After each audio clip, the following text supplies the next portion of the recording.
Saudações a todos, aqui com vocês Anderson Dantas da Eco Training. E o assunto de hoje? Bem pessoal, o assunto de hoje não tem muito a ver com caminhões não, mas tem a ver com motores. Motores. E o assunto seria o downsizing, né? Você ter aquela configuração do motor menor, entregando mais potência e mais torque, para que você possa ter, obviamente, mais eficiência, mais economia, mais desempenho. E vamos falar de qual motor? Um motor 1.3 famoso aí da Stellantis, aquele motor de 270 Nm de torque. Eu até anotei aqui o torque do bichinho aqui, ó, dá 27,5 mkgf a 1750 rotações por minuto. E ele tem as duas versões, assim, não é duas versões, tem duas potências dependendo do combustível. Então ele desenvolve 180 cavalos a 5.750 RPMs com gasolina e também 185, também, como eu digo também assim, né? A 5.750 ele vai entregar 185 se abastecido com etanol, ok? 185 ou 180, dependendo do combustível. Porém, o torque vai ser sempre o mesmo, 27,5 a 1.750 rotações por minuto. Isso no motor 1.3. Gente, estamos falando de 27,5 mkgf de torque. Sabe o que é isso? Lembra do motor da F1000, motor diesel 3.9 litros?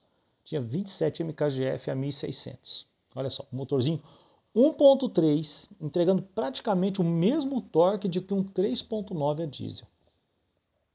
Eu falei 1.3, gente, ok? E uma potência aí de 185 cavalos. Qual o problema? Nenhum. Parabéns para a engenharia, conseguiu valores expressivos de potência e torque no motor tão pequeno. Isso é normal. Esse conceito está sendo usado por muitos fabricantes. Se você pegar uma Mercedes, aquela, eu não sei se é a A45 AMG, que tem um 2.0 mais potente do mundo, não é mesmo? Então por aí você tira. Só que qual o problema nisso tudo, pessoal? O problema é o seguinte, quando você pega um motor desse e coloca num sedã do porte, por exemplo, de um Corolla, ok, show de bola. Agora quando você começa a colocar um motor desse em veículos com uma massa maior, como um Compass, ou eu vi esses dias, eu falei, não é possível. O pessoal está colocando esse motor, sabe em que carro? No Jeep Commander, cara. Estamos falando de um veículo com 1.715 quilos. Ah, professor, mas qual o problema? Não tem potência e torque disponível para arrastar os 1.715 quilos? Carro vazio. Coloca 5 adultos com peso médio aí de 80 quilos.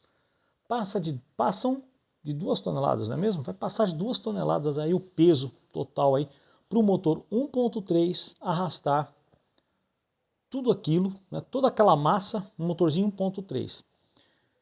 Mas o motor não desenvolve aí 185 cavalos, qual o problema? Nenhum, não tem problema nenhum. O problema é o seguinte, que o motor turbo alimentado, ele vai entregar sempre as maiores pressões internas, a maior pressão do turbo, quando ele for solicitado. Parou no farol ali, não tem carga nenhuma aplicada ao motor. Ele está se comportando como um motor 1.3, não tem cargas aplicadas ao motor, não é mesmo? E aí você imagina arrastar grandes massas num motor 1.3, que desenvolve, lógico, toda essa potência, esse torque.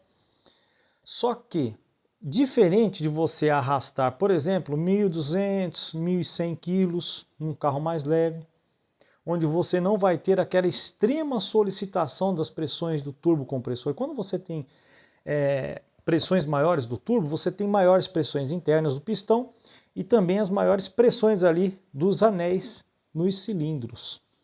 Isso acarreta o quê? Maior esforço dinâmico em todas as partes móveis do motor. Quando você tem um maior esforço, você tem maiores pressões internas, maior atrito, maior desgaste, blá blá blá blá blá blá blá blá blá. Eu não vou ficar falando os termos aqui de engenharia, vou ficar a noite toda falando aqui, estou gravando à noite agora, são 19h26, hoje é 23 de 2 de 2023. Então, pessoal, o que eu quero dizer com isso? É interessante colocar motores pequenos que rendem muito, em carros muito pesados, ao meu modo de ver, não deveria colocar nem no Compass, cara. Nem no Compass. Você tem um excelente motor aí na casa, o Tiger Shark 2.4, ó, tem os números dele aqui, ó. Ele, no álcool, desenvolve 186 cavalos a 6.250 RPM, na gasolina 174 cavalos, porém ele tem até menos torque, olha só, menos torque do que esse 1.3 que eu estou falando para vocês aí. Ele tem 23,5 na gasolina e 24,9, praticamente 25 mkgf a 4.000 RPM, ou seja, olha a diferença de torque do Tiger Shark 2.4 aspirado. Olha o torque, fala do torque, 24,9 a 4.000 RPM. No turbo, 1.3, 27,5 a 1.750. As maravilhas da engenharia, do downsizing, né? Os motores menores, turbo comprimidos, aquela coisa toda. Porém, olha só, para você entregar esse torque todo, imagina as pressões internas que esse cilindro, que o cilindrinho, né, que o pistãozinho, imagina a pancada no cilindro, no pistãozinho daquele ali, para gerar tudo isso de torque, cara. Não é verdade? Porque o motor ciclo Otto é uma explosão, né? Diferente do diesel, que é combustão espontânea. É uma explosão. A centelha da vela, tome uma cacetada na cabeça do pistão ali. Você imagina a pancada que leva o pistãozinho 1.3 para me render 27,5 mkgf de torque a 1.750 RPM apenas. Imagina a pancada, na hora que dá a centelha da vela, tome de cacetada na cabeça do pistão. Beleza. Você fazer um motor desse aí para puxar um carro que nem um Fiat Cronos, ou a Stellantis deve ter carros menores lá, né? Sou muito especialista em automóvel não, mas um carro mais leve, não é mesmo? Agora, quando eu vi que está disponível essa motorização no Commander, falei, rapaz, pessoal aí corajoso, hein? Só o carro pesa 1.715 kg, coloca 5 adultos, já passam de 2 toneladas, não é? Então você imagina um motorzinho 1.3, cara. Ah, mas é turbinado. Gente, ok, é turbo alimentado, mas é um motor 1.3. Estamos falando de pressões internas, estamos falando de esforços mecânicos. Eu quero que vocês deixem a opinião de vocês aí nos comentários. Vocês acham bacana?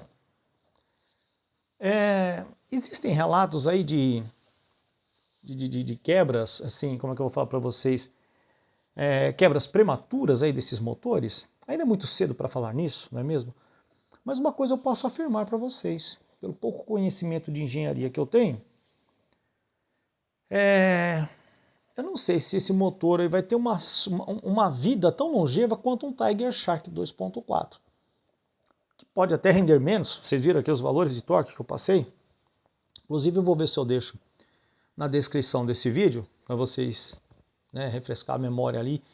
E depois eu quero que vocês comentem, vocês são a favor de um motor tão pequeno arrastar uma massa tão grande, um peso tão grande como esse? Haja visto que quanto mais peso, maiores são as solicitações internas.